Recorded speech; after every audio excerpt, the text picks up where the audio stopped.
Greetings, everyone. I hope you can hear me. I'm Martha Zavala, president of the League of Women Voters, Pasadena-area, and I'm delighted to welcome you to League at Night, putting the action in local climate action plans.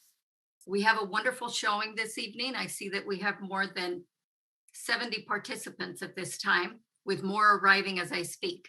Some of us are joining from way out of state, so it's very exciting for us. Thank you. Share if you can share the list of individuals that we have.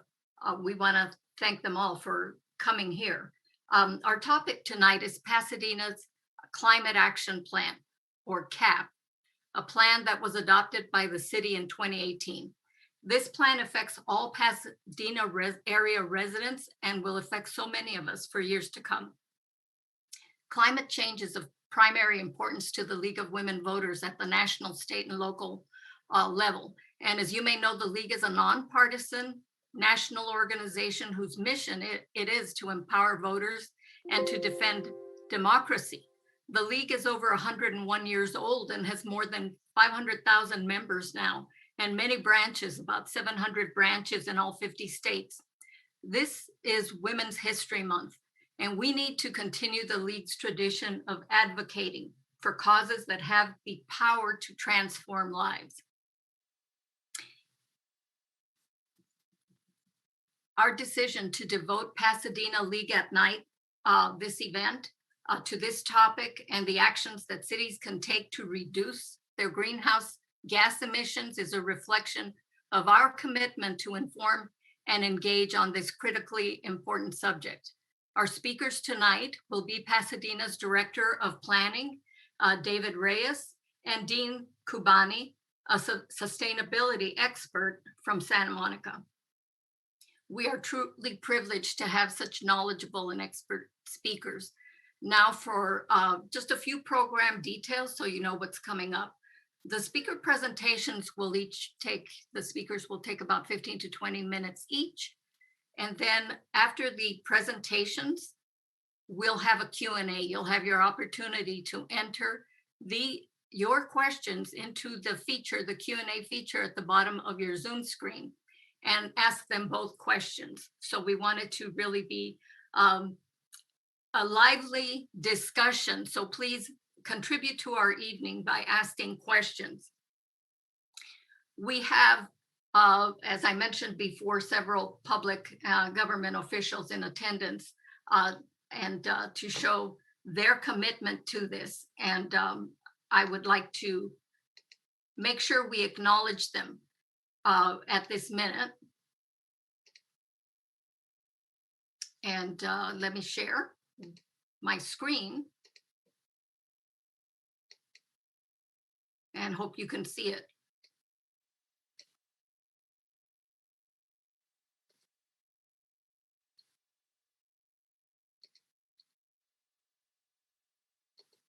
Here they are. We're really excited about the level of interest that we have right to us, and important to us having a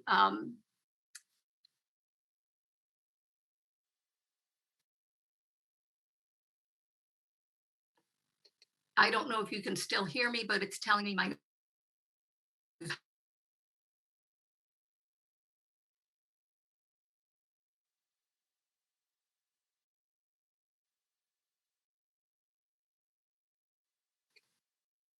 okay, I zoomed out apparently.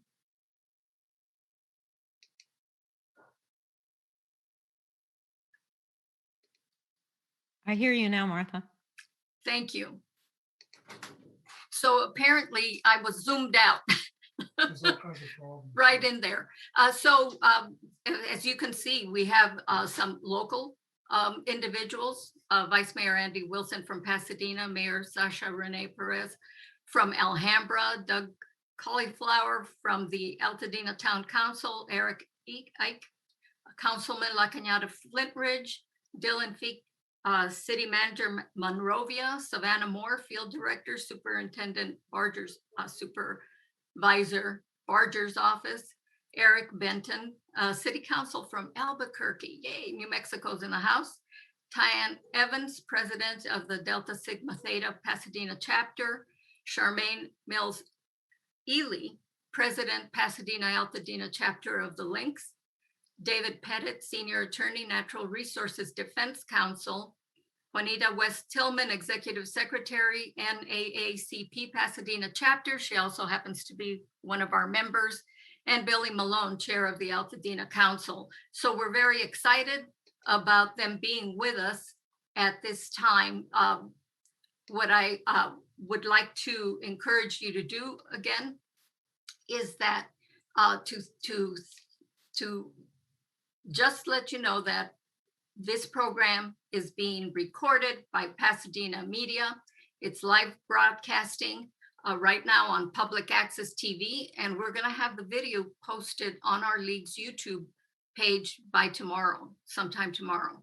So we encourage you to let all of your friends know that it's going to be available if they missed it. And I know you're all here to really listen to our two speakers. So I want to turn this over now to Cynthia, our moderator, Cynthia Kennedy, who will introduce our speakers and moderate the Q&A session this evening. Cynthia, if you would please get our program started. Thank you. Thank you so much, Martha. I hope everyone can hear.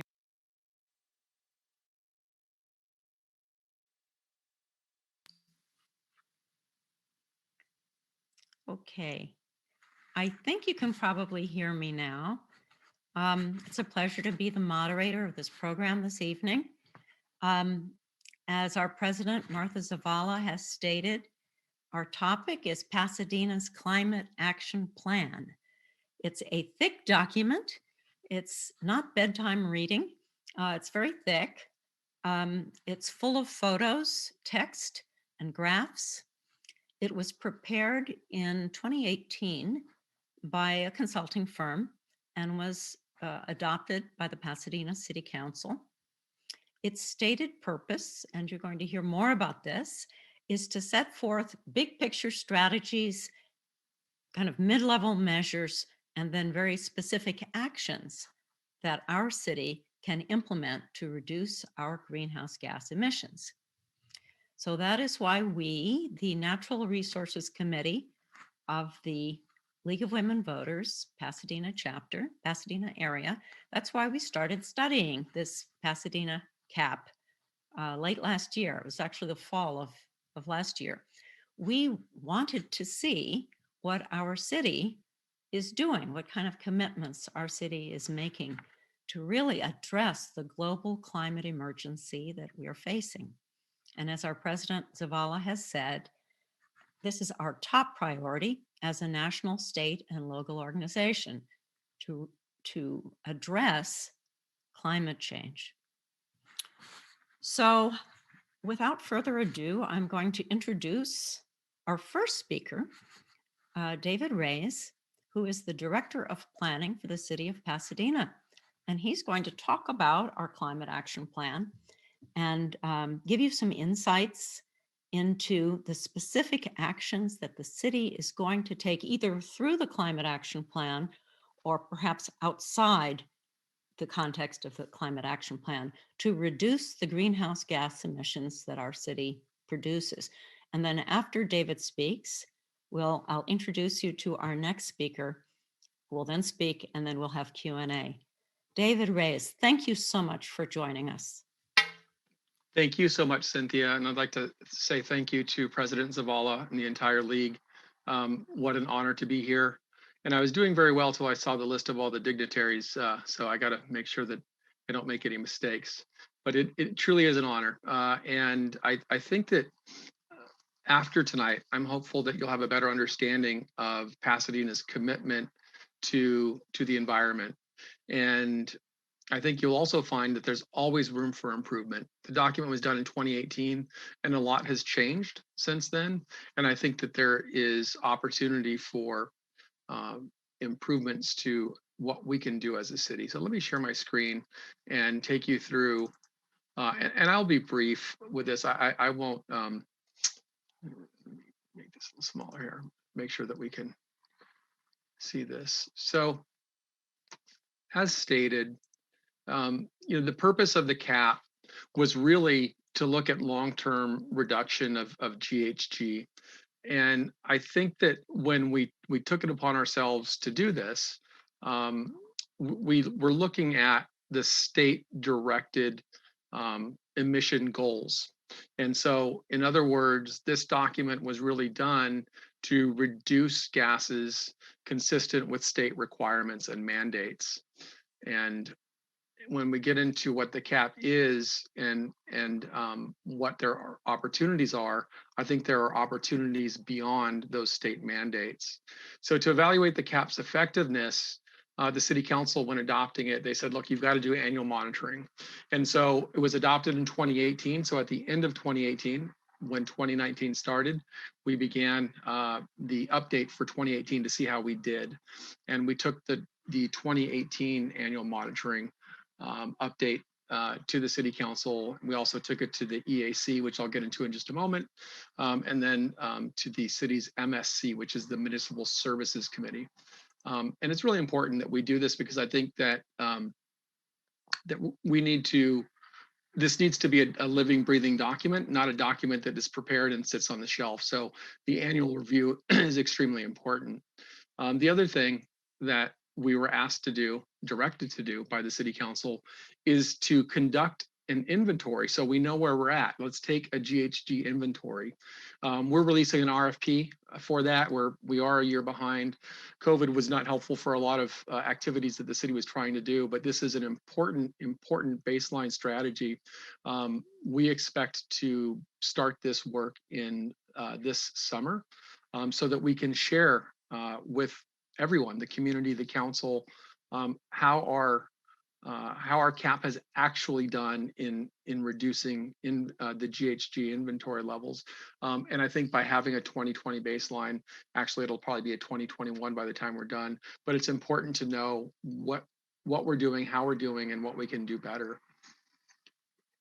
And then the other thing that the city council asked us to do with respect to the cap was to really include the Environmental Advisory Commission in sort of a collaborative role. And so there's back and forth with the EAC. We do present to the EAC before we go to anyone else, and we get input from them. And I think the CAP has benefited from that. I know that staff has. But what you're going to find, I think, from a city's perspective, is that while I am the director of the planning department and we have a lot of functions within the department, there are many functions that, with respect to greenhouse gas emissions, that are really outside of my department. And so as a city, we need to work together. So from a background perspective, I've talked about what the goals were. There is a 2035 horizon year, meaning that we have strategies for reduction to 2035, and beyond that, it gets a little hazy, and I don't think it makes a lot of sense to try to predict what's going to happen. There's going to be a lot of changes in technology, I think, in the very near future that will probably even require some changes to this document. So we have our GHG reduction targets and our goals. And I'm going to go through this, and again, happy to take questions later on. But really, when we were looking at our reduction goals, we wanted to find out what was causing the most emissions. And as you can imagine, it was from transportation and energy. Yeah, there was a little bit in water and waste, but the vast majority of our GHG emissions was coming from energy and transportation. And so, if I can, oops, sorry here.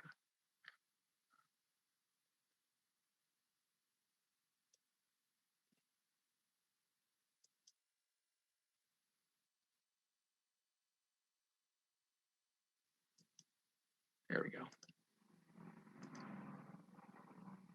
So doing nothing, the blue represents sort of business as usual reductions. And those are basically the reason it's actually going down is because there are state requirements across the state that are going to result, or at least are planned to result in reductions. But at the city level, There are other things that are happening and that we've adopted. So what you see here are the orange sort of markers, if you will. These are state goals set forth in either state law or executive orders. And what we wanted to do was change our behavior such that we could meet the goals. And if you can see, I hope that you can see my arrow as well. This was the state goal for 2020, and this was our Pasadena goal. So below that, and then here's the state goal. We get aligned with SB 32 in 2030. And then beyond that, it starts to get a little hazy when you get out this far. But so the goal of this document was to identify ways of reducing emissions and ensure that we were compliant with any state laws. And there you see the reduction strategy, the sort of reduced GHG emissions that we hope to realize.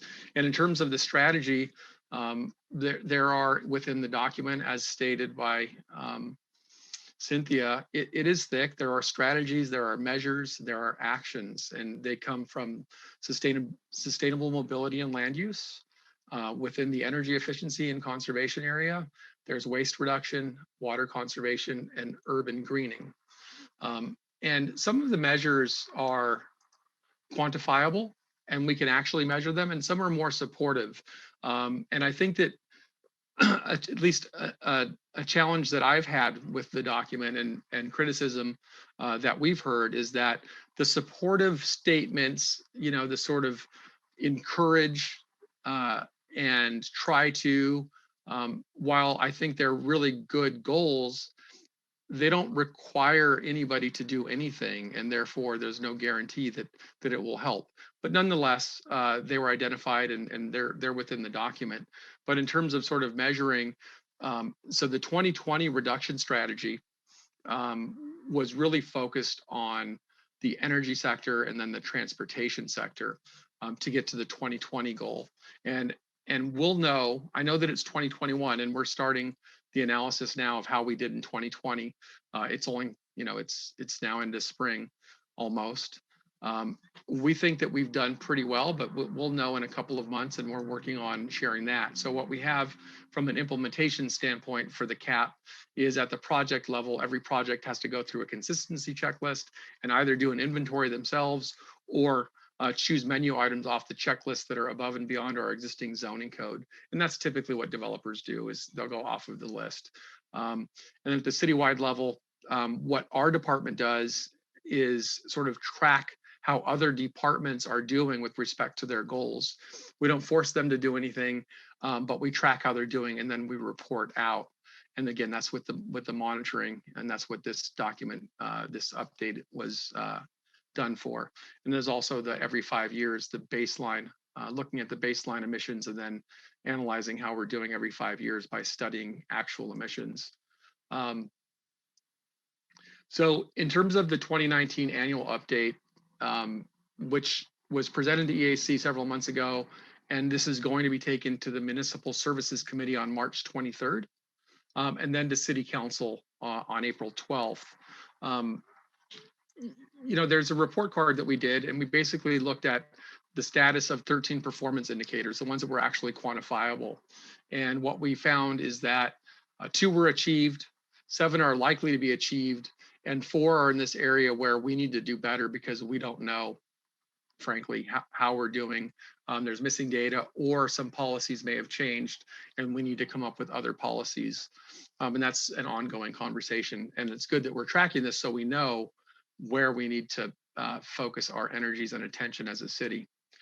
With respect to what we've achieved, the goal for 2020 reduction this was listed as E4 within the document. It's residential and commercial carbon neutral energy.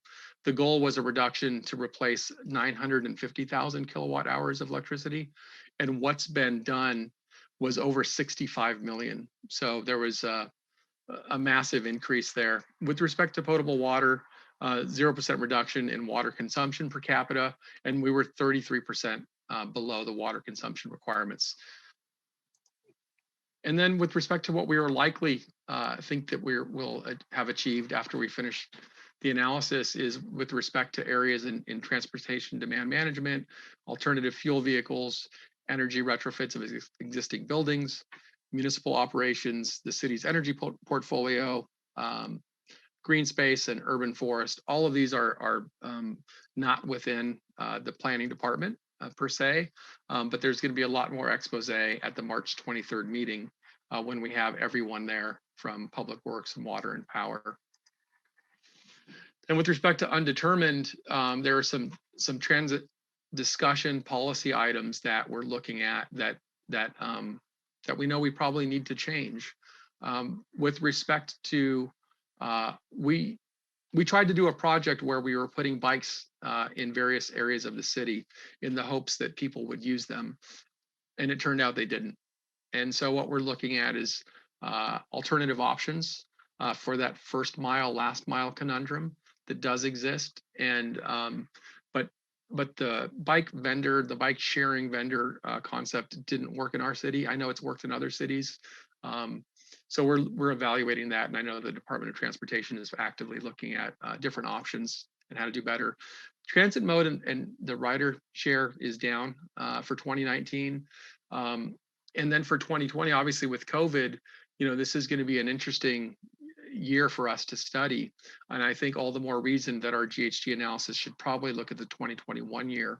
2020 may have been an oddity, if you will, with respect to some emissions. So with respect to solid waste, there were changes with respect to the recycling market at the global level. And so they're probably not going to meet their 75% diversion rate. And so they're actively looking at, Public Works is actively looking at alternative ways to meet that requirement and or change that requirement.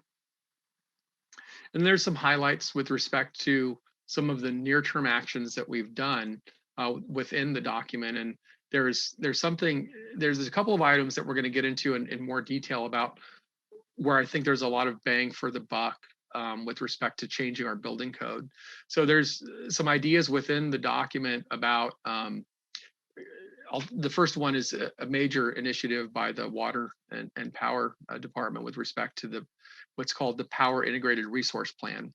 Those of you that are following this probably are aware of where we're going and what we're doing. And really the goal there is to try to get to 100% carbon neutral portfolio. So that remains a major effort by the city. As a city that produces energy, there are challenges beyond just saying we're going to do it. There are fiscal implications and existing contracts that are in place.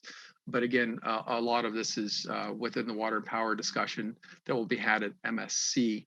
The bottom bullet point is really interesting because I talked about things changing. In 2018, we were told at the state level that Title 24 energy requirements for new buildings were basically going to get to a point by 2020 that all new residential projects would be zero net energy, and that has not happened. And so what that means is at the city level, we need to take some different steps, and I'll talk more about that in the coming slides. I think I skipped one. So one of the things that Cynthia asked me to do was within my department, hey, how are you guys doing? What have you guys done as a department? Where are you and what have you done? And if you've not done anything, when are you going to do it? And I'm going to lump a lot of these into what's called the 3-year building code adoption cycle. And that will be adopted by the city council in October or November of 2022, which means this next year we need to start planning for major changes to the city's building code. And it says here under T41D, update the zoning code.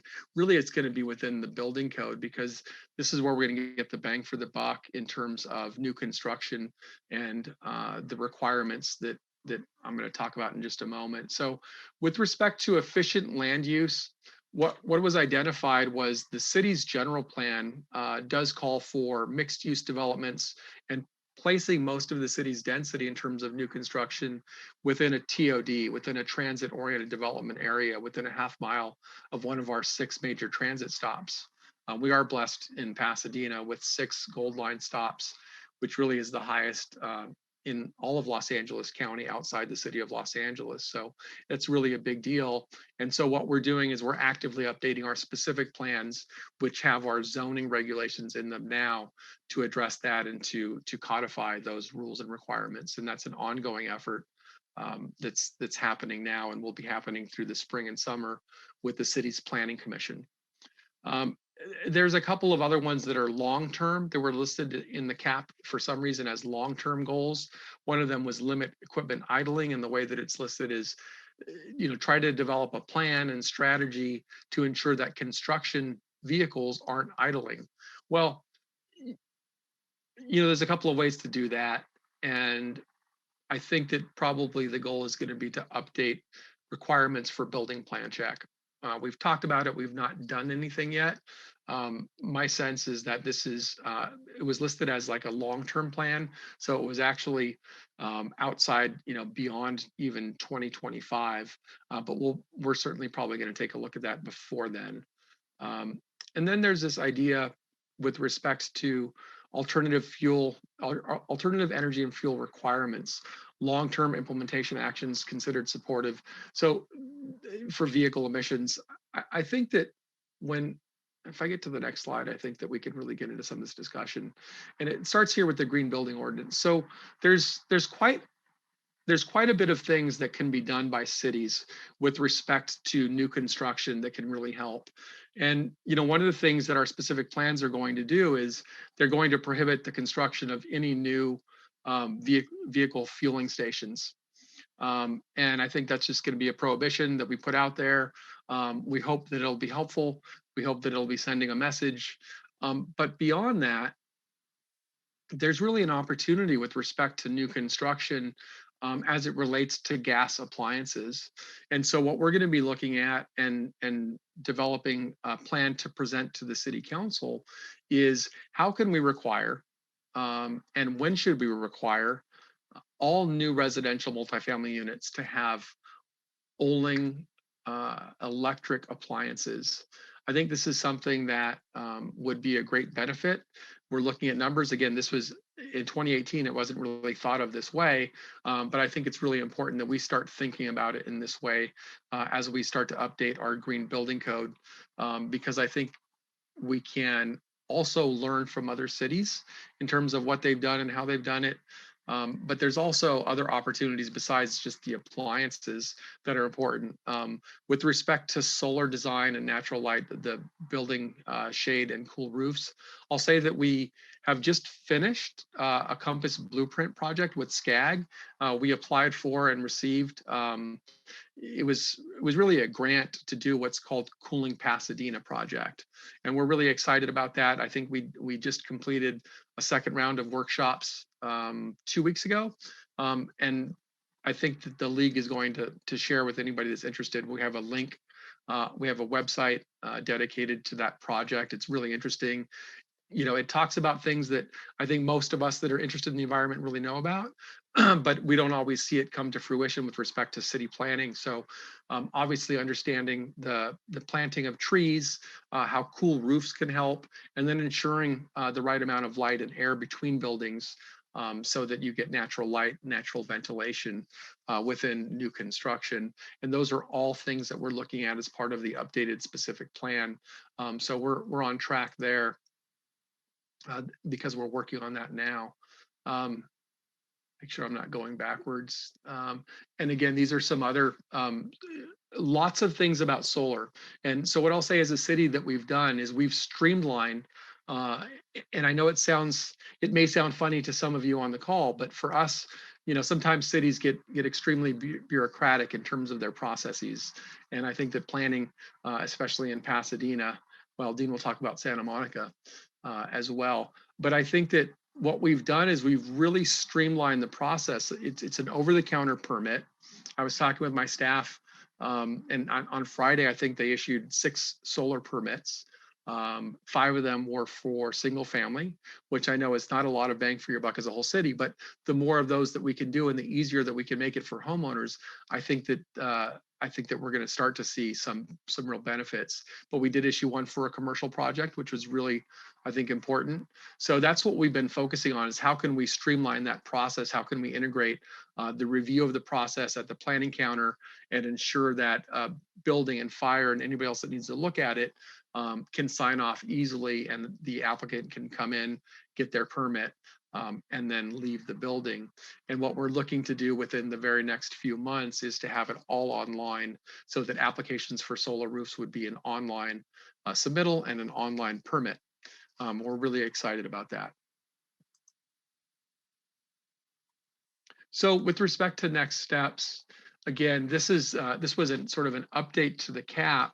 You've seen a preview today.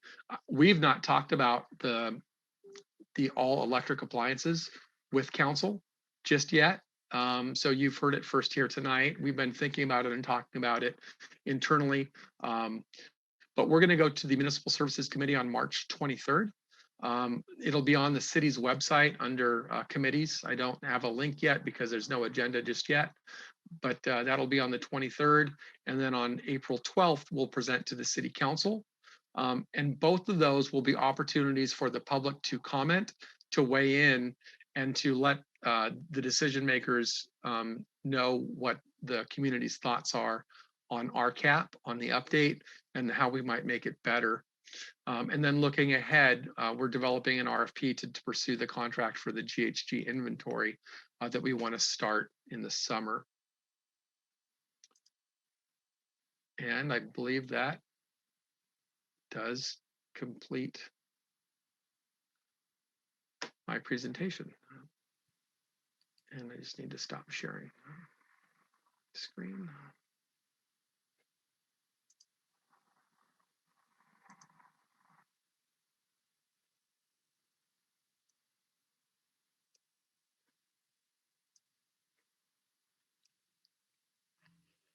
You know, if there's some tech person on, David, can you hear my voice? This is Cynthia. Yeah. Okay, Catherine, can you host? Our hostess with the mostest. There you go. Okay. Hello, everyone. I hope you can see me now. No, you're still seeing David, I think. I know. I apologize to everyone.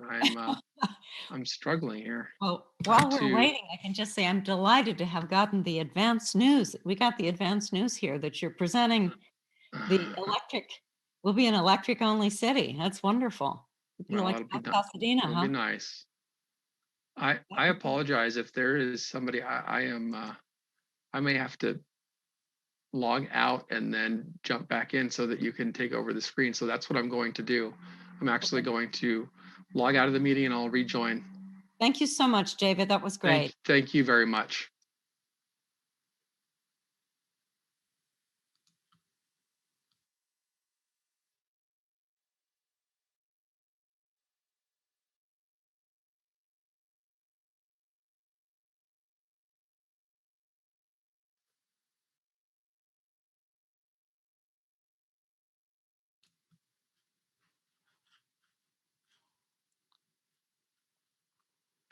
Everyone bear with us. Yes, you may have to start speaking while David figures out how to get screen sharing out of here. Thank you so much. Sorry about that, everybody. Yeah, we'll get it together. It's absolutely a miracle that we managed to do these Zoom programs at all. But here we are doing it. So that was great. I'll introduce our next speaker. I was trying to find someone else. We were trying to find someone else who had great expertise, someone from outside of our city. And I was delighted to be introduced to Dean Kubani. Dean Kubani is a sustainability expert. He is currently the chair of the City of Santa Monica's Sustainability, I think it's Sustainability Commission? It's the Task Force on the Environment. Okay, I'm sorry. But you were formerly the Chief Sustainability Officer for the City of Santa Monica. And you have great deal of expertise and a long history of working in this area. So Dean kindly agreed to join us this evening and talk to us about putting the action in climate action plans. Thank you so much, Dean. Sure. Thank you, Cynthia. And it's great to be here and be talking to you about this very, very important topic. And I was really excited to hear that the League of Women Voters has made it their #1 priority. They definitely recognize the urgency of addressing climate change.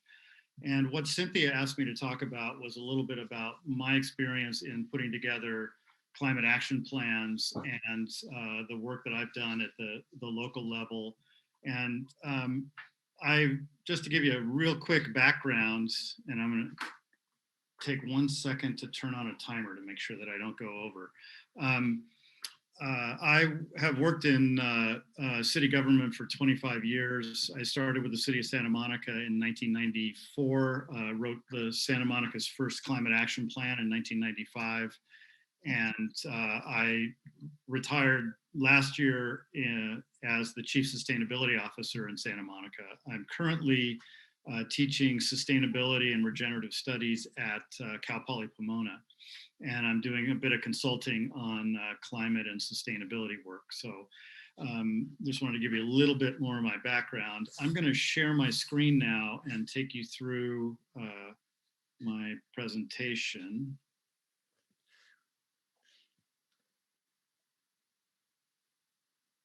And here we go. And hopefully everybody can see that. So what I wanted to talk about to introduce this is just the urgency of the problem. And I think most people who are attending this presentation realize that climate change is a very urgent problem. A couple of slides that I talk to my students about are that we know that the Earth has been warming since the pre-industrial times. We've gone up about 1.7 degrees Fahrenheit and just under 1 degree Celsius since 1880. Every year we're finding that we're breaking new temperature records. I actually made this slide for my fall course last year. And at that time, the 6 warmest years since 1880 were 2014, 15, 16, 17, 18, and 19. Now 2020 is in that group as well.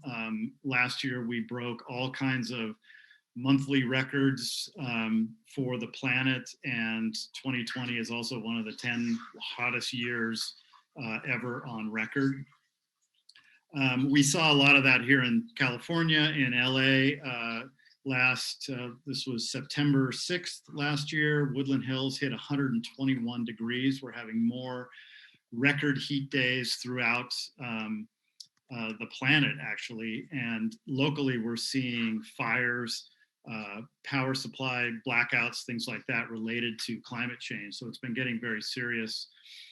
We've also been hearing about more frequent and more powerful storms because we're pumping so much energy into this system. We're getting bigger hurricanes, more of them, damaging storms. Also, jet stream changes that have more, bringing freezing temperatures to places that don't normally freeze, like Houston, Texas this spring. So pumping all this extra heat into the climate or into the atmosphere is really changing the climate. And we know about melting ice caps. One thing that we're seeing, and this is from an article that was in September of last year, scientists are now seeing that the rate of melting and the rate of change in the climate is overtaking the models that they've been using. So basically, the climate is changing faster than scientists have expected. It's speeding up, and it's making this problem more urgent. So what can we expect in the future? I clipped a couple of headlines from papers last fall. Fires are unprecedented, and that's just a mere preview of what climate change has in store. Hurricane Laura from last summer and the California fires are part of the same crisis. We're seeing now almost weekly news stories about climate change and the major impacts that they are having around the world. Here was another article from our local paper in Santa Monica. Experts see worse in the future. So this is becoming a big issue. It's getting on people's radar screens, thankfully, but we don't have a whole lot of time. Is there any way to slow this train down? The IPCC is a group that has been working since the 80s, an international group of climate experts from around the world that have been evaluating greenhouse gas emissions worldwide, producing reports, and they're pretty level reports. They're not extremist. They're not blowing whistles and saying, "Oh my God, the roof's on fire." They are very, scientifically looking at what the issue is and presenting the data. But they came out with a report in 2018 that was, for this group, pretty much a call to arms. They're saying if we don't cut our emissions globally by 45% by 2030, we're not going to be able to keep temperature rise below 1.5 degrees centigrade. We're going to have so much CO2 and other greenhouse gases in the atmosphere that we're going to get significant warming. And currently we're on track for a 3 to 4 degree temperature rise, which may not sound significant, but it is will significantly impact every aspect of everyone's lives living on the planet. They're saying it's not impossible to make the changes we need to make this quickly, but it will require unprecedented transitions in all aspects of society. The problem is, as you can see, this was from 2016, the current global emissions were at this level. Here's where we're headed based on current trends globally, which is in the wrong direction. And in order to reduce emissions enough to keep our global temperatures from warming too much that it really throws things out of balance, we're going to have to cut our emissions in half in the next 9 years now. And ultimately, we need to reach a net zero emissions globally by mid-century. And so this is really an existential threat to humanity. So I wanted to put in a couple slides about city governments. Basically, the only or the major groups that are really addressing climate change effectively have been city governments. They are the ones that have the funding. They are on the ground making day-to-day rules. They run infrastructure for the majority of the population in the planet. And they are able to make changes quickly, much more quickly than state governments and federal governments, who often make grand policy decisions, but that doesn't often turn into action on the ground. A couple of examples of city government initiatives. One is called ICLEI. It's called Local Governments for Sustainability. ICLEI stands for International Council for Local Environmental Initiatives, which is what their original name was when they were formed in 1990. Santa Monica joined this group in 93 and was part of the first climate action planning group. That's actually how I learned how to do inventories and develop a climate action plan. They have hundreds of cities around the world, and they are a big force, ICLEI is, in helping cities develop climate action plans that are effective and actually meet goals. There's another group that I helped to start about 12 years ago called the Urban Sustainability Directors Network. There's now over 200 cities in North America that are working. This network is great because it allows cities to share information so that we're learning from each other and building very quickly on what we're doing rather than working in isolation. And there's another group that you may have heard of called C40 cities, the Climate 40, the 40 largest cities in the world that are taking aggressive action to address climate change. Here's a map that's showing a lot of them, and they produce a lot of information for other cities one of their recent reports, 7 climate action plans to deliver on the Paris Agreement. So they're providing information to other cities about effective plans that have been shown to significantly reduce greenhouse gas emissions in a variety of different areas. So there's a lot of information out there to help cities develop climate plans. And I mentioned that I put together our first climate action plan in Santa Monica in 1995. We've come a long way since then. This picture on the screen is the plan that Santa Monica adopted in 2019. It's called a Climate Action and Adaptation Plan. And this was an update, which we've been constantly updating since the early 90s on reducing greenhouse gas emissions, which is a priority for City of Santa Monica. You can see our overall greenhouse gas emissions, and by 2015, we were a little more than 20% below our 1990 levels, which we're using as a baseline. Santa Monica as a city has, its economy has expanded probably more than double since 1990, and our population has expanded, but we've been able to cut our greenhouse gas emission levels significantly. This box area is the time period for the action plan that was adopted in 2019, and I'll give you some more details about that.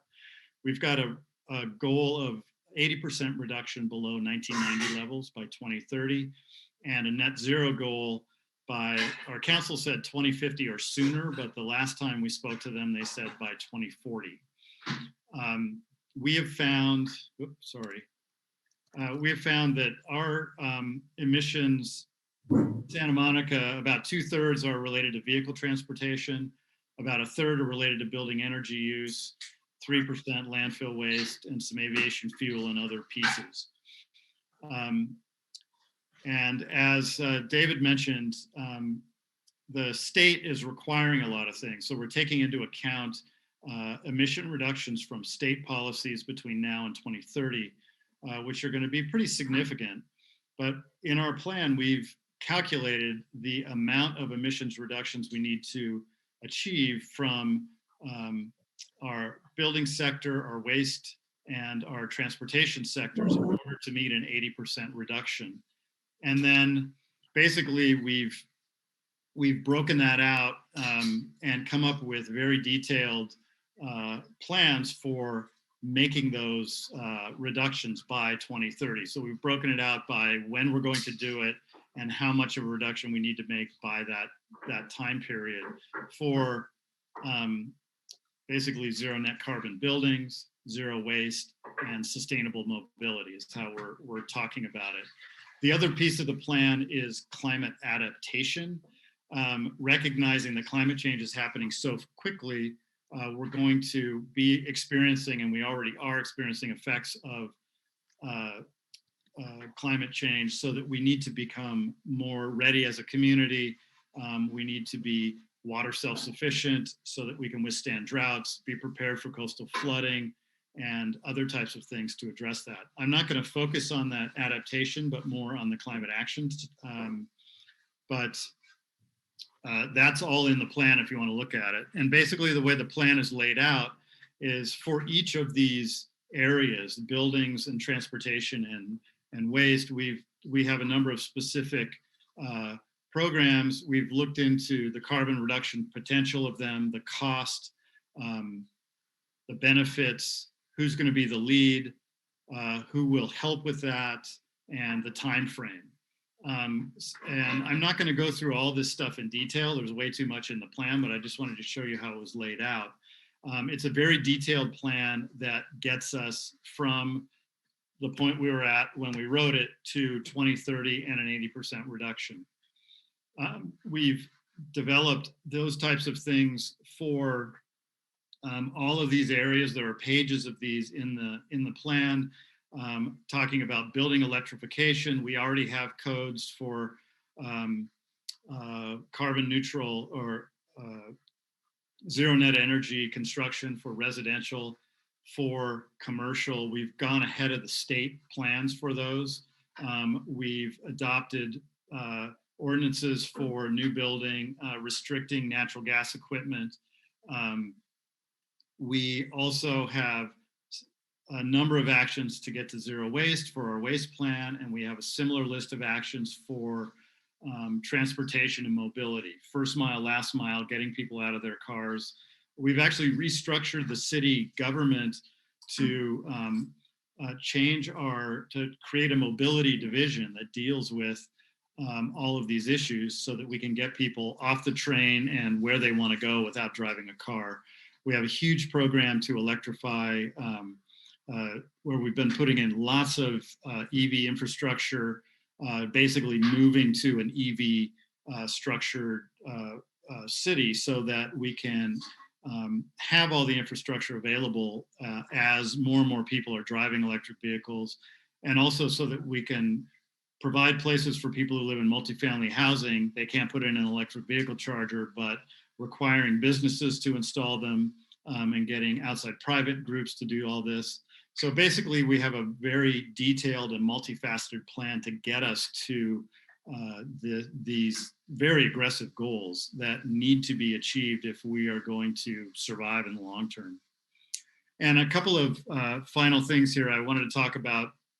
One of the first things that we did, and we actually were working on this before we adopted the plan, was Santa Monica is in Southern California, Edison territory. We saw that one of the biggest ways, the quickest ways we could achieve significant reduction in greenhouse gas emissions was changing our electricity source. We helped to start this group called Clean Power Alliance, which is a community choice energy program that allows cities to opt in and purchase 100% renewable electricity. Santa Monica did this. We got it up and running through, with a lot of help from LA County and a number of other groups. Santa Monica City Council adopted 100% green energy default tier. So basically all residential and commercial customers were put into 100% green energy tier. They could, if they wanted, drop down to a lower tier that was a little bit cheaper, or they could opt out and stay with Edison. But as you can see from these numbers, where overall participation in 100% renewable energy is about 96% in Santa Monica. So this cut our greenhouse gas emissions citywide overnight by about 20%. So it was a huge move and really helped us move towards that 80% reduction goal by 2030. And then just an example, I was walking down my street about a month ago, and they just broke ground on this new affordable housing project. And it's kind of an example of how the community is pulling together to help meet these goals. This is a 73 unit affordable housing building that's happening about 3 blocks away from my house. It's being built by Community Corporation of Santa Monica. They're an affordable housing developer. They are building this to LEED Platinum standards. It's going to be a zero net energy project. There won't be any natural gas in the building. It's going to be all electric. This is actually text from a news article about it that was published a couple of weeks ago. And Community Corp and other developers are seeing the benefit of this. They're going to own this building for 75 years and have to operate it. By making it super efficient and going well beyond the standards that are the bare minimum, even though it increases the cost a little bit to build it, it's saving money for both the low-income residents and for the owner of the building, Community Corp, over the lifetime of the building. So there are a lot of benefits that are coming out from doing things a little bit differently that are also helping us to meet our goals. And we see lots of this all over Santa Monica. And so I'm going to finish up here. I think I'm probably a couple minutes over. I apologize for that. But some key points: climate change is no longer a remote problem. It is urgent and needs to urgently be addressed right now. Cities can and are aggressively addressing climate change right now. No new technologies are required.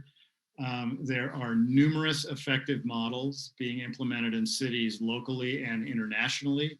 And Santa Monica has certainly learned over the years from lots of other cities, and we've helped other cities adopt and build on what we've done. And the thing that I've learned in the 25 years I've worked in city government is that really effective action to address climate change really requires civic and political leadership. It doesn't require more money. It just requires a desire to reach a goal and then a commitment to make it happen. And it just requires doing things a little bit differently. Everybody's in a budget crisis, but there are lots of resources that are out there. We've certainly made use of a lot of them to really try and push the envelope in Santa Monica. And those things are available to cities like Pasadena and others as well. And I think that can, I'm actually optimistic that we're going to be able to make the rapid changes that we need to do. And I'm going to stop right there because I'm over, and I'm looking forward to taking your questions. So let me stop sharing.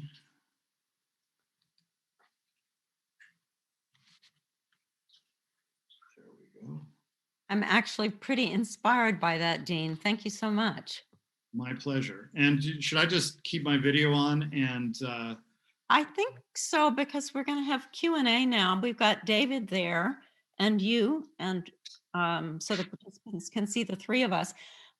Please feel free. I've already got 16 good questions from this very active and informed audience. So I'm, send more in, please, if you, I think we'll have some time. I'm not sure how much time, but I just want to say about Dean's reference to this community corporation. Isn't that exciting?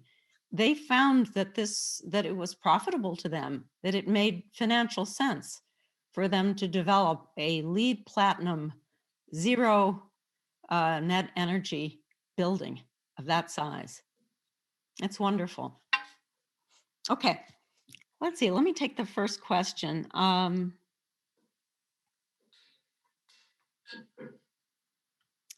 it's a lot of good questions here. Okay, here's a question for David. How much of the power generation for Pasadena Water and Power relies on fossil fuels currently? How can this be reduced to zero within 5 years? Tough question, but a good one. Well, I don't know the first answer, but I don't know the exact number. I think this was an issue that was debated heavily through the creation of the cap. And again, if you looked at the beginning of my presentation about what the purpose was, I think it really quickly turned into, well, that's a nice purpose, but how can we really be green as a city? And for a city like Santa Monica that doesn't produce its own energy, it's a different calculus than a place like Pasadena that already has existing contracts in place. So I think that the challenge is going to be making a commitment into the future. I think 5 years is a number that I've heard. I don't want to speak for our water and power department, but I think that this is something that was asked and will be asked again at MSC on the 23rd. I think that there is a stated commitment from water and power to move in this direction, but I don't want to commit to that 5 years. But I think it's something that the city council is really actively pursuing and looking at. So I think 5 years is kind of a good mark for us to figure out where we'd be in 5 years. Okay. Dean, do you have any comment on that? This is really kind of focused more on Pasadena, but perhaps you have an insight. Oh, well, I'm not familiar with the current mix of Pasadena Water and Power's energy mix. I know that they're pushing to shed their fossil fuel energy, and they are, as David said, they're tied into longer term contracts, so it's difficult to do that. And it was, I would say, for most cities that are in a Edison territory or PG&E territory, they're now able to join these community choice energy groups that can enter into 100% renewable contracts off the bat, and that really helps them So yeah, Pasadena somewhat has its hands tied due to existing contracts, but it seems like it's moving in the right direction with its power sources and trying to shed the fossil fuel sources. David, is that the Intermountain Coal contract that you're referring to? That Not just that one, but that's certainly one of the ones that's held us up for quite some time. uh-huh. And then we'll transition from that to renewable? That's the goal. And I think I've heard Bawa talk about this with the city council is that we really want to move in that direction. And I was talking earlier about that you're the first to hear about the all electric appliances. Since we produce electricity, maybe that's a really good idea too. So. Okay. I have a question from Wayne Morgan. Are there requirements for commercial buildings to have solar? That's a Pasadena question. The answer is no. I think that's part of that 3-year building code cycle about looking at ways that we can really benefit without impacting the city's bottom line. Because I think a lot of what you're going to hear going forward is that I think that there's great technology that exists. And sometimes that's expensive. To the extent that developers are able to understand what our rules are and build that into their pro forma, and they can start thinking about that, and it's just part of the building process. So we don't currently have that as a requirement, but it's going to be one of the issues that we would be looking at, not only for buildings, but also for parking lots and in other areas. I think the commercial and multifamily is probably the greatest bang for the buck because it's just the most surfaced area, and probably for all major remodels as well, not just new. And that's the bigger issue. Santa Monica really jumped ahead with net zero energy requirements for residential and commercial buildings, but new buildings are only a small percentage of the mix. The majority of energy use in any city is in existing buildings. So we're also targeting a lot of focus on existing buildings and requirements for retrofits because you're never going to get to emission reductions by, without retrofitting your inefficient existing buildings. And there are a lot of those in every city. We've got a number of questions here. I'll try to consolidate them. They're all about solar, or some of the questions are about solar. So what about municipal buildings? What can be done? What is being done to get the city actually to have solar, to install solar panels? Did you want me to start, or was that for Sure. Dean? For both. Yeah.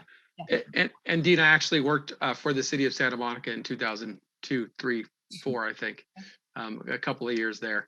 Yeah, I think that with new construction, I think it's a lot easier, as Dean was saying, to sort of require that. We're not there. I think that what we need to do is really look at our existing municipal buildings and then do sort of an analysis about the cost and what that would look like. I know that the city made a commitment to going green for a lot of existing buildings. I'm sorry, I don't have those exact numbers with me in terms of what we did. But with respect to solar, I think that there are opportunities. Not all of our city buildings are historic, and so it makes it much easier. The building that I'm in, for instance, the Hale building, has somewhat of a large flat roof area that probably would be a great opportunity. So I think those are all, and I hate to keep punting to the 2023, but the 2022 building code update, but that's where we're going to be bringing drastic changes to the city's green building ordinance.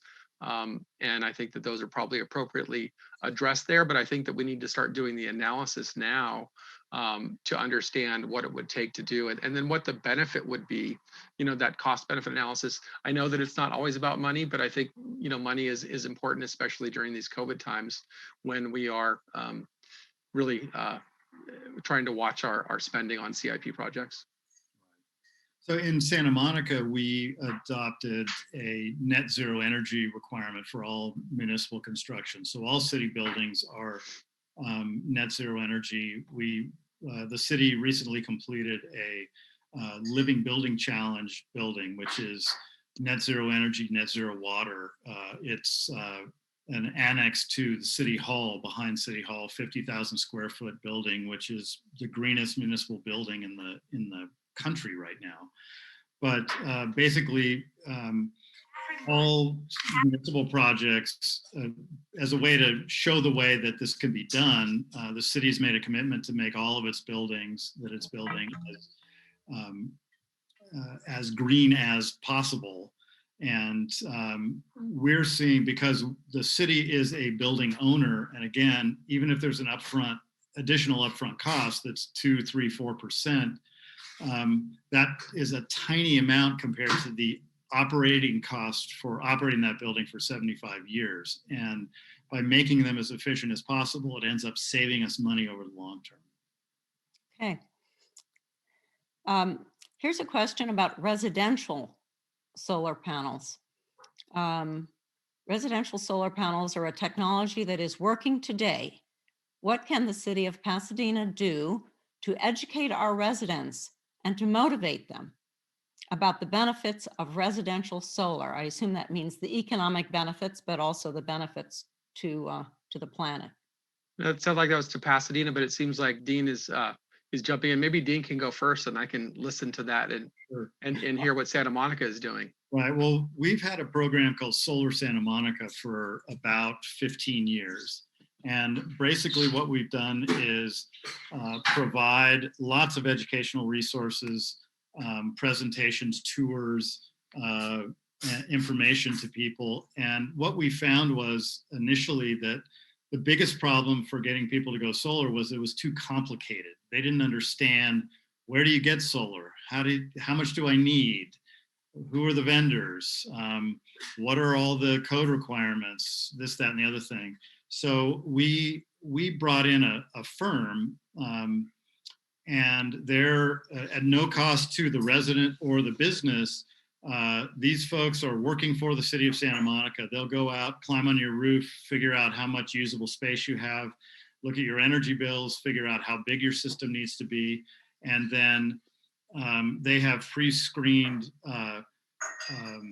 solar vendors that they can put you in touch with, or you can go find your own. They'll review the bids that you get and give you advice on how to do this, help you with the permitting, and also the vendors that we work with actually will get all your rebates for you too. So you don't have to pay out of pocket and wait for the rebates.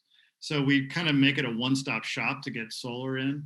And we've also probably, I don't know, 3 or 4 years ago, changed our permitting system to make it just like Pasadena has, an over-the-counter permit. So it's very easy to do solar.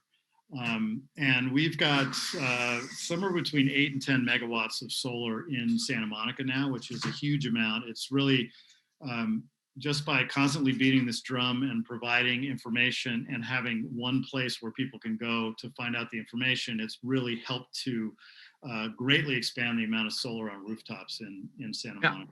I really like that idea of trying to get a third party in to do a lot of the work. Our biggest challenge initially, when I started with the city about 9 years ago, was related to the fact that we actually produce our own electricity, and so there was really no. When folks go solar, they're going off of our grid, and there wasn't a lot of good communication between departments, nor was there any real desire to motivate folks to do this on the city end. And I think that very quickly, and again, this was 9 years ago, as the different departments were getting together, I think the biggest hurdle that we had was getting all of the departments together and understanding that this is how we can do it, this is the benefit, and here's where we can really all see a benefit if we work together. That one-stop shop that we have as well, Santa Monica's permit center, very much like Pasadena is with respect to the one-stop shop aspect, where we have fire within the building, public works, planning and building. And so I think that the advertisements, the education and outreach that Water and Power had done, I think really helped out, because in the last 3 years, we've probably seen a 60% increase year over year. The rebates, I've heard the process is not that hard. I've not gone through it in the city of Pasadena. And I think that probably the change that we can make to make it better is understanding that third party, how they're involved and how they, because it's got to be profitable for them, right? They're not going to do it if they can't make a buck. And so we probably want to understand that. We've seen it be pretty easy. Again, the over-the-counter experience has been quite easy, and the plans are standard plans. So I think that the actual sort of city side is not that difficult. Financing, we've heard sometimes it's not fun, but yeah, I'll connect with Dean afterwards to understand the third party use a little bit more, and what that relationship looks like with the city. Mhm. So what can we do on the actual cost to the resident though? I'm thinking about, we got solar panels on our roof and we just made a decision to do it because over 7 years, it'll be amortized, but not everybody wants to plunk down, that much money, Right. or can. Yeah. Are there ways to motivate residents to do solar or to make it easier for them?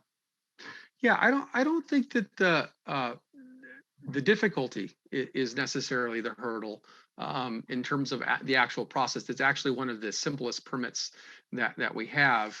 I mean, the It's money. I'm not talking about difficulty. I'm talking about how do people afford it?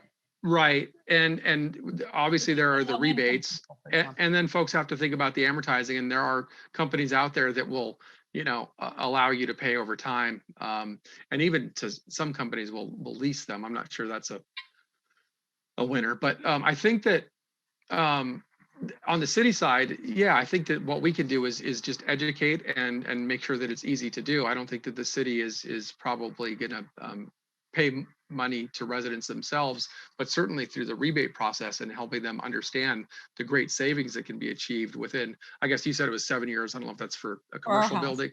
Yeah. Your house, your home. Yeah, Mhm. that's kind of what I've heard for most homes of sort of average use, 7 to 10 years they pay off.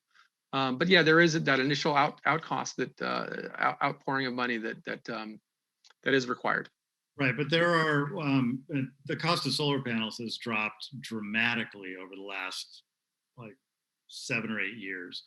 So it is relatively affordable now, but it still can be a big chunk of money.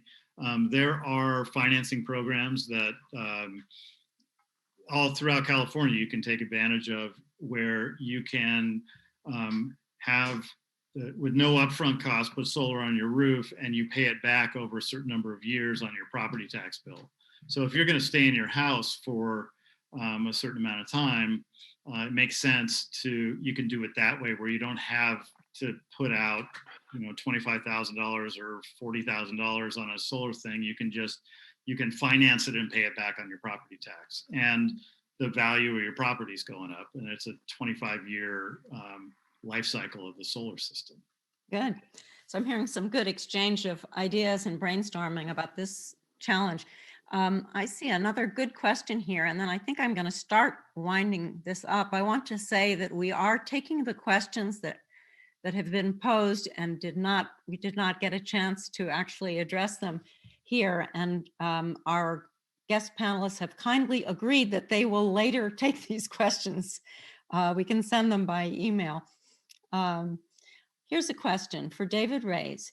Do you see Pasadena moving its city vehicles to electric? Earlier this week, the city council approved entering into a 3-year contract to run city vehicles on renewable natural gas. I don't know what renewable natural gas is. I think natural gas is methane, isn't it? Right. Renewable natural gas is natural gas that's produced from typically landfills. So it's captured landfill gas that otherwise would be released into the atmosphere or burned. So it's not coming from a fossil fuel source. But it's going to go into the air, right? I mean, it's well, when you burn it, it has significantly lower greenhouse gas emissions than if you released it into the air. okay. Yeah, so within my department, and I'm probably a mid-sized department, we've got about 85 employees. We have code enforcement, building inspection services, and then obviously planning staff and others. But we've got about 19 19 vehicles. All of them are electric. We worked with the city council in the last, I guess it was a year and a half ago, to make that happen. And I think that the city has made a commitment towards any new leases or purchases to at least looking at and exploring electric first. I think the interesting challenge is for a full service city like Pasadena, and I think that the challenge is probably about solved. The conversation was with PD.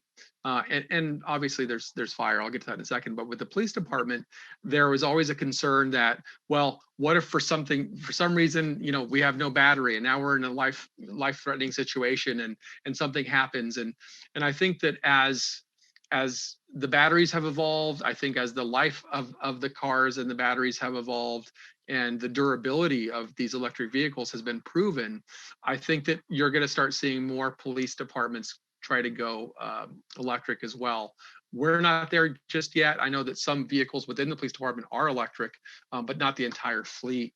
But I will say that our city council has made a tremendous commitment to to electric vehicles. And that's, I think, probably the way of the future for most cities, and trying to buy in bulk, getting them all at once and not one-offs. It's actually quite cheap to do it that way. So we're excited and proud, and we're happy with the cars that we have. So. Okay, good. Yeah. One last question. Since this is about climate action plans, what do you both think about whether the climate action plan as a vehicle for specific actions is really useful? Should cities try to fit their policy decisions into climate action plans, or should they just go ahead and take specific actions that reduce greenhouse gas emissions? I'll start on that. I think a climate action plan done right is kind of essential. You can start doing a whole bunch of different actions, but if you're not tracking your progress and making sure and adjusting, you're not going to get to your reduction goal at all. Having a climate action plan that sets a very specific target and requiring, in Santa Monica, we're not doing every 5 years an inventory, we're doing it every other year, because we want to make sure that we're on track to meet our goals. So every other year we do an inventory, and we do a report back to council and to the community on where we're at in our timeline. The way that we've written the plan in Santa Monica, anybody can pick it up and look at it and say, you committed to doing all of these things. Where are you? Why haven't you done this? What's changed? So a plan the purpose of a plan is to get you to an end goal. And I think if you just start doing something without a plan, and just start taking specific actions, you can, maybe do something really well with certain specific actions, but in the long run, you find you've only cut your emissions 3% instead of 30%. So I think they're very useful.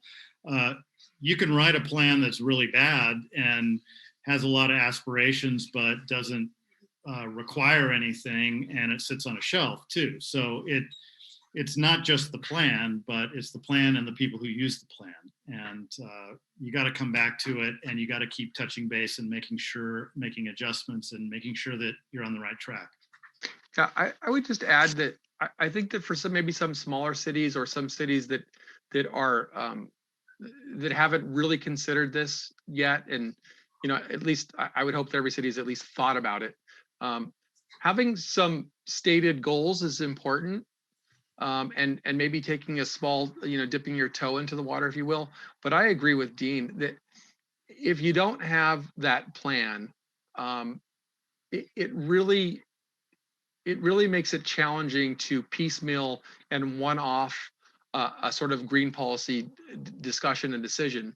The other issue is, as elected officials change, some of those initial policies, they may change over time too. And without having that plan that gets adopted as a city, that has all of the goals and policies within it, it makes it challenging. But I think that the other thing that Dean said, I think is so important, is that it needs to be that living, breathing document that's able to change. And I like the idea of the every other year. I looked at some of the Santa Monica numbers again in 2018 when we adopted ours. The 5 years seemed to make sense just in terms of being able to track. But I think there's so much change so quickly. Probably 5 years doesn't make sense. I don't know if every other year is the right number or something else, but I think to the point of whether or not a plan should be made, I think that every city should endeavor to take on the plan and take that up with the community, because I found that every community really cares about this. And so I think that it would behoove the city and the elected officials in that city to take up a plan. Cynthia, can I say one more thing about a plan? One thing that we did in Santa Monica when we were developing our most recent climate action plan was we really involved the community, and we had a number of large community events and small community events. We brought in various stakeholders and folks from schools and from the college and business people and got their perspectives. And we're recognizing that it's not just the city government that's going to, meet this goal. It really requires everybody to take action. So one of the concerns I heard raised was, how do we get the community involved? How do we get people to put solar on their roof and this and that? So we've tried to use the making of the plan as a way to engage people. And now that we've engaged them, we have a group called Climate Action Santa Monica that formed on their own, that is an advocacy group of residents that's connected in the community, and they help do outreach now for this stuff. So the planning process, or the process of creating a climate action plan, can actually help to catalyze action in the community if it's done properly. Thank you so much, both of you. This was an excellent exchange. I only regret that we were unable to get to all of these 41 questions. A lot of them were really good. People asked questions about waste. They asked questions about environmental justice and how to include a wider scope of people. A lot of good questions on a wide range of subjects, but we will try to respond or convey them to you. If people would like, they can also send us emails with any further questions, topics that didn't get raised. So in closing, Dean and David, thank you so much for your willingness to spend this evening with us. It was very informative and truly expert. Thank you, Cynthia. I'll hand it over to Martha now. Happy to do it. Everyone. Yes, thank you. I hope you can all hear me. Thank you, David and Dean, for this real enlightening discourse on climate action. We know that focusing on results and not politics is the only way to combat the looming crisis. I really want to thank Mayor Gordo for, understanding this and making David available and making this possible for us to become more of a community of action. And, Cynthia, thank you so much for moderating today's event. You did a great job. Dear audience, if we didn't get to your question, please feel free to send any lingering questions you have via email, and we'll work to get you an answer in a little while. I'm going to show you a screen where you can see the email that you'll be sending that to.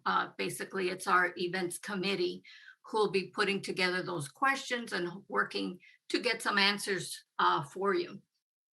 Also, we want to remind you that this video is going to be available on the LWVPA, the League of Women Voters Pasadena-area YouTube channel tomorrow or Saturday. And so we want you to let your friends and your family know so that they can get excited about climate action.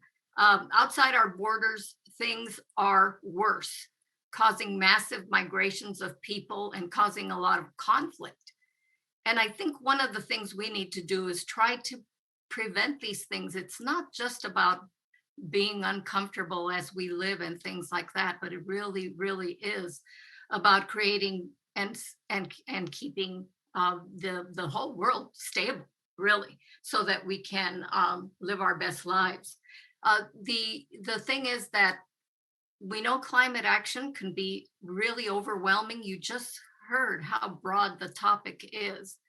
But my advice is that you focus on at least one aspect of the plan, like vehicle emissions or solar energy or bicycle lanes to get started. Just pick something. Only David and Dean have to address everything at once, but they need our help. We need to be the wind beneath their wings, because there are a lot of people who are scared of change and turning things over, and they think that we will be bringing on the catastrophe ourselves instead of the climate doing it. So please focus your attention on actions that you can take to help put the action into planning and achieve net zero in a few short years. So we have a few events coming up that we want to invite you to, and I'm going to try to share my screen. I'm not the best at this, but let's see what I can do. And hopefully you'll be able to see it. And the first thing that we want to bring up is the fact that there locally, the city of Pasadena is actually inviting you, as David had mentioned. There's going to be a municipal services committee meeting on Tuesday, March 23rd at 3:30, and a city council meeting on Monday, April 12th at 4:30. And these are the topics. The topic will be covered. So if you want to get engaged and start listening to at least what the city of Pasadena is, and if you're not in the city of Pasadena, start paying attention to your climate action plan in your city. And there are things that you can do to help them move forward.